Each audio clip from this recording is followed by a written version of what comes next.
Welcome to S class education. So आज आपण पाहणार आहोत 12th स्टँडर्ड बोर्ड एक्झाम मधला सगळ्यात महत्त्वाचा टॉपिक तो म्हणजे ग्रामर. सगळ्यांना माहिती असेल की क्वेश्चन नंबर 1B जो असतो तर हा नॉन टेक्स्च्युअल ग्रामर आहे. क्वेश्चन नंबर 1A मध्ये आपण पॅराग्राफ पाहतो किंवा पॅसेज पाहतो आणि त्याच्यावरती क्वेश्चन्स विचारलेले असतात ते आपण ऑलरेडी केलेलं आहे. आता आपण पाहतोय क्वेश्चन नंबर 1B जो की आहे नॉन टेक्स्च्युअल ग्रामर आणि हा 4 मार्क्स साठी आहे. याचे आपण बरेचसे एक्झाम्पल्स घेणार आहोत सो दॅट तुम्हाला एक आयडिया मिळेल की कशा प्रकारचे क्वेश्चन्स ह्याच्यामध्ये विचारले जातात. सो आता हे 4 मार्क्स साठी काय काय आहे बघा. याच्यामध्ये तुम्हाला 2 क्वेश्चन असतात B1 आणि B2 आणि हाच पॅटर्न तुमच्या बोर्ड एक्झाम मध्ये पण फॉलो केला जाणार आहे. B1 मध्ये 3 क्वेश्चन असतात 3 मार्क्स साठी आणि B2 मध्ये 1 क्वेश्चन असतो 1 मार्क्स साठी. असं मिळून हा एकूण 4 मार्क्सचा क्वेश्चन आहे. याच्यामध्ये काहीच ऑप्शनला वगैरे नाहीये आणि अजिबात घाबरू नका. याच्यामध्ये जे काही ग्रामरवरचे क्वेश्चन्स येतात तर ते तुम्ही 10th पर्यंत जे काही ग्रामर केलेलं आहे त्याच्यावरतीच विचारले जातात. सो एक्स्ट्रा नवीन असं काही नसणार आहे. Let us start. Do as directed. Girl was cooking roots and tree leaves without fire. So insert an appropriate article wherever it is necessary. So तुम्हाला या ठिकाणी आर्टिकलचा वापर करायचा आहे. आय होप सगळ्या आर्टिकल्सशी फेमिलियर आहेत. आर्टिकल्स म्हणजे काय? A and the. So basically वरवर जर आपण रूल्स पाहायचं म्हटलं तर ए एखादी सिंग्युलर गोष्ट असेल त्याला आपण ए वापरतो. अँड अगेन एखादी सिंग्युलर गोष्ट स्टार्टिंग विथ वॉवेल असेल तर ए सिंग्युलर गोष्ट स्टार्टिंग विथ कॉन्सोनंट असेल तर द म्हणजे युनिव्हर्समध्ये एखादी गोष्ट अशी असेल किंवा एका पर्टिक्युलर कुठल्या तरी स्पेसिफिक गोष्टीबद्दल आपण बोलतोय, एखाद्या ग्रेट व्यक्तीबद्दल आपण बोलतोय किंवा एखाद्या कुठल्या तरी सन एकच आहे युनिव्हर्समध्ये तर आपण सन बद्दल बोलतोय तर आपण द सन बोलणार, आपण द मून बोलणार. ठीक आहे. ऍपल बद्दल बोलतोय, खूप सारे ऍपल्स असू शकतात आणि ऍपल मधला जो स्टार्टिंग लेटर आहे ए दॅट इज वॉवेल त्याच्यामुळे आपण ॲन ऍपल बोलणार. सिमिलरली मला पेन बोलायचं आहे, खूप सारे पेन असू शकतात आणि pen starting with consonant so मी ए पेन बोलणार. बेसिक होतं, आय होप सगळ्यांना माहिती आहे. सो आता आपल्याला या ठिकाणी आर्टिकलचा यूज करायचा आहे. आता बघा इथे कुठे ए अँड द पैकी द येऊ शकतं का? तर बघा आपण एखाद्या स्पेसिफिक व्यक्तीबद्दल जेव्हा बोलतोय, आता इथे त्या गर्ल बद्दल आपण बोलतोय सो आपण इथे म्हणू शकतो की द गर्ल. ठीक आहे, त्या गर्ल साठी आपण उद्देशून बोलतोय. So the girl was cooking. आता या ठिकाणी आहे roots and tree leaves without fire.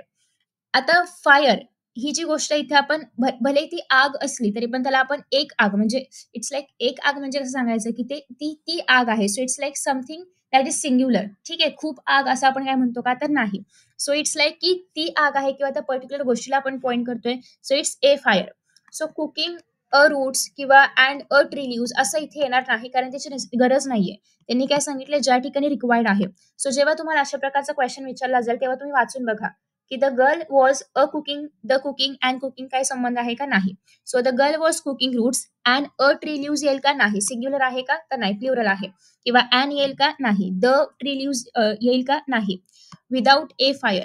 ठीक आहे, विदाउट द फायर नाही येणार कारण आपण द ऑलरेडी द गर्ल म्हणजे त्या गर्लसाठी आपण स्पेसिफिकली द वापरलंय. सो या ठिकाणी द फायर न घेता आपण ए फायर घेऊ शकतो. सो अशा पद्धतीने हे सेंटेन्स बनणार आहे. आन्सर लिहिताना तुम्हाला पूर्ण करेक्टेड आन्सर लिहायचं आहे. द आणि एच्या खाली अंडरलाईन द्यायचं आहे कारण तुम्ही ते इन्सर्ट केलेलं आहे त्याच्यामुळे. I have taken poor man's way out. I swim dash them. I always have been fascinated dash the Indian ocean. So fill in the blanks with suitable prepositions. So prepositions म्हणजे काय? On, in, across, above. So हे सगळे जे शब्द आहेत जे position determine करतात त्याला आपण म्हणणार आहोत प्रिपोजिशन थोडक्यात. ठीक आहे. सो आय स्विम म्हणजे मी पोहत गेले. So swim on them, swim in them, की स्विम म्हणजे काय? पार करून जाणं. So it's like swim across them. ठीक आहे, swim across them, ACROSS, swim across them. I always have been fascinated. मी फॅसिनेटेड आहे. कशाने फॅसिनेटेड आहे? इंडियन ओशियनने. So I have been fascinated by the Indian ocean. So या ठिकाणी काय येणार आहे? बाय. तर अशा पद्धतीने आपण प्रिपोजिशनचा वापर करणार आहोत. The king asked them what do you call the game. Rewrite into indirect speech. So आता किंगने विचारलं की what do you call that game म्हणजे तुम्ही त्या गेमला काय म्हणाल. ठीक आहे. सो हे डिरेक्ट मध्ये आहे. इनडिरेक्ट मध्ये कन्वर्ट करताना आपण काय म्हणतो? डिरेक्ट म्हणजे काय? हा पर्सन या पर्सनशी बोलतो. It's one two one conversation. पण जेव्हा हा पर्सन सपोज की ए आहे, हा बी आहे, सी आहे. ए काय बोलला? हा बी सी ला सांगतोय. तेव्हा त्याला आपण काय म्हणणार आहोत? Indirect conversation. म्हणजे ए आणि सी डिरेक्टली बोलत नाहीयेत पण ए काहीतरी बी ला म्हणाला आणि बी ते सी ला सांगतोय. So it's like indirect conversation between B आणि सी अबाउट ए. ठीक आहे. सो याला आपण म्हणतो इनडिरेक्ट स्पीच. आता तो सांगताना काय म्हणेल की तो राजा तेव्हा म्हणाला. So it's always in the past tense. ठीक आहे. सो आता कसं कन्वर्ट करायचं आपण बघूया. सो सगळ्यात पहिल्यांदा आपण काय म्हणणार आहोत, राजा तर राजाच राहणार आहे, द किंग म्हणजे किंग म्हणाला होता. सो द किंग आस्क देमच राहील, कारण जिथे डिरेक्टली सांगितले आस्क देम. जर इथे डिरेक्टली काही न म्हणता the king sed what do you call that game आणि मग क्वेश्चन मार्क असतं, तर आपण त्या सेडचं आस्कच केलं असतं. कारण जेव्हाही कधी डिरेक्ट से इनडिरेक्ट मध्ये कन्वर्ट करताना वाक्याच्या शेवटी जर क्वेश्चन मार्क असेल तर आपण प्रत्येक वेळी आस्क याच वर्बच्या फॉर्मचा यूज करतो. So king ask them, them पण त्यांनी ऑलरेडी सांगितलेलं आहे, सो आपण तेच देमच घेतलं. आता किंगने काय विचारलं होतं, व्हॉट हे नाही येणार, what do you call that game. आता यू विचारलंय पण आपण यू म्हणणार का नाही, आपण त्यांनी सांगितलं असं म्हणणार, थर्ड पर्सन वापरणार आपण. So what they call that game, बाकी आहेस राईट. सो ए बी आणि सी, बी सी ला सांगतोय ए काय म्हणाला, तर अर्थातच या ठिकाणी A is always in the third person, त्याच्यामुळे आपण इथे दे वापरलं. ठीक आहे, तर अशा पद्धतीने आपण हे जे सेंटेन्स आहे त्याला डिरेक्ट मध्ये कन्वर्ट करतो. तुम्हाला याचे काही रूल्स अजून हवे असतील तर ऑलरेडी मी डेडिकेटेड व्हिडिओ अपलोड केला डिरेक्ट इनडिरेक्टचा, तो तुम्ही चेकआउट करू शकता. Next is spot the error. Severevan's knowledge of all branches of physics are abnormal. Okay, so Severevan's knowledge of all branches of physics is abnormal, कारण even all branches of physics, it's like physics is singular ना, म्हणजे physics हा एक विषय आहे आणि फिजिक्सचे खूप सारे ब्रांचेस आहेत. आणि आता आपण इथे फिजिक्सच्या ब्रांचेस बद्दल जरी बोलत असतो तरी हा एक ग्रुप कन्सिडर होतोय. So it's a singular group, त्याच्यामुळे इथे काय आलं पाहिजे, आर नाही तर इज आलं पाहिजे. सो इथे तुमचं करेक्ट जे एरर आहे तर ते आर काढून काय लिहिलं पाहिजे, इज. तर तुम्हाला याचा आन्सर कसं लिहायचं, हे पूर्ण सेंटेन्स लिहायचं, आरच्या जागेवरती इज लिहायचं आणि इजला खाली अंडरलाईन करायचं. तर इन दिस वे आपण इथे स्पॉट एरर आहे तर ते करणार आहोत. स्पॉट एरर मध्ये तुम्हाला तुमची जी काही एरर असला तर या ठिकाणी आपण आरचं इज केलं तर त्या एररच्या खाली तुम्हाला अंडरलाईन करायची आहे की तुम्ही काय बरोबर करून लिहिले ते पण एक्झामिनरला कळलं पाहिजे. ठीक आहे, सो आय होप की तुम्हाला हे 2 क्वेश्चन्स कळले असतील.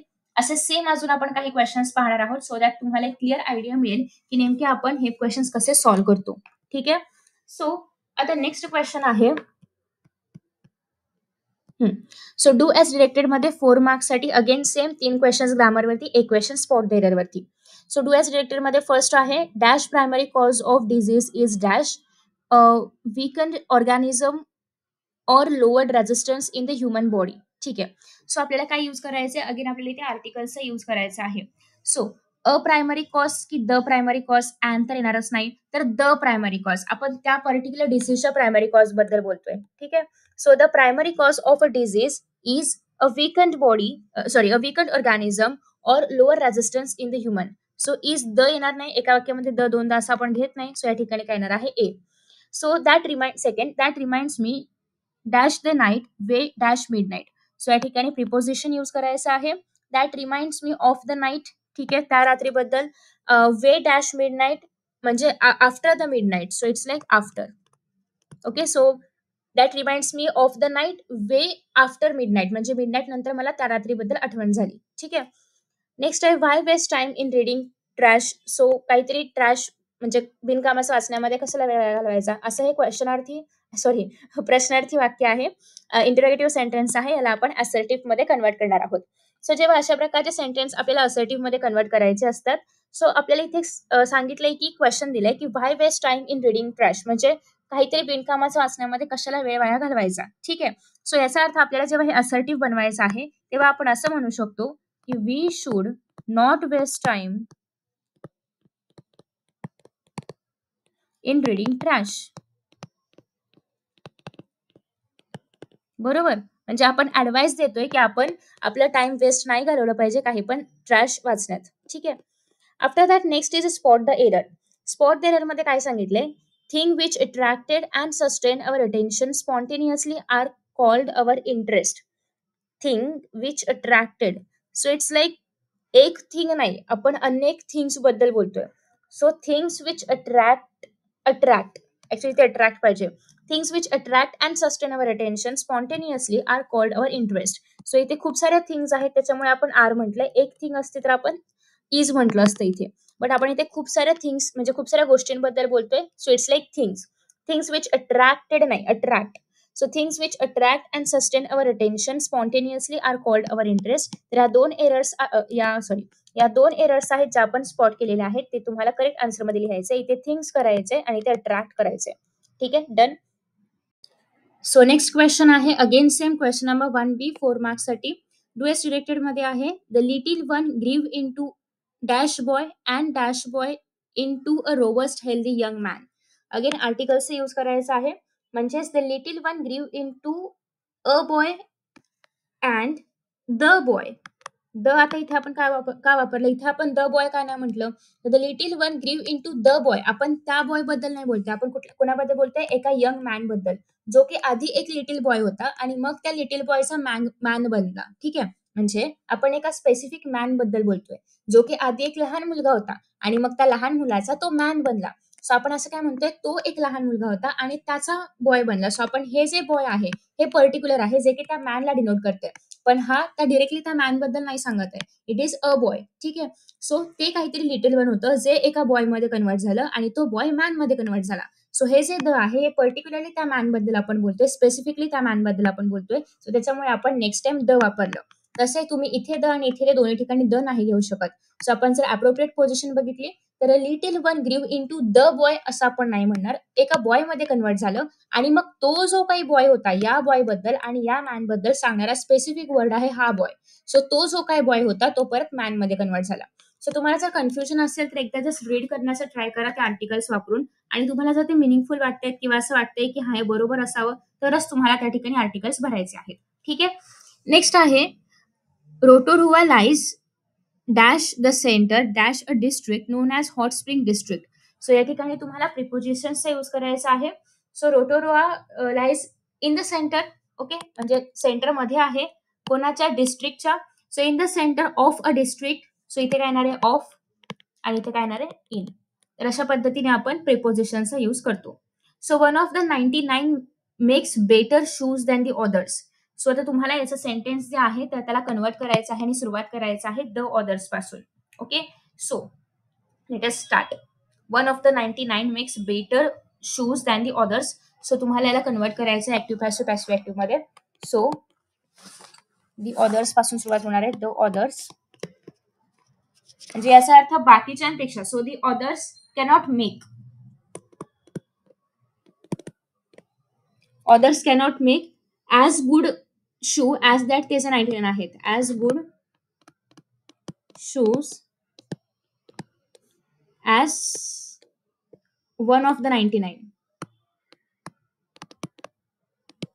हे 99 पूर्ण लिहायचे, मी नंबर मध्ये लिहिले. ठीक आहे, so the others cannot make as good shoes as one of the 99. ठीक आहे, spot the error in the following and rewrite the sentences correctly. So तुम्हाला एरर स्पॉट करायचे. Our primitive community has dwelling at the foot of a mountain has water. Our primitive community has dwelling, has is not required. Our primitive community dwelling at the foot of the mountain has water. म्हणजे ते जे काही community आहे किंवा ते जे काही त्या ठिकाणी जी काही जागा आहे तर त्याच्या पायाशी तिथे पाणी आहे. सो त्या तिकडे पाणी आहे असं आपण सांगतोय. Has dwelling at foot of the mountain किंवा त्या पायथ्याशी, त्याच्या पायथ्याशी सांगायची गरज नाहीये, तिथे पाणी आहे असं आपण म्हटलं तरी चालेल.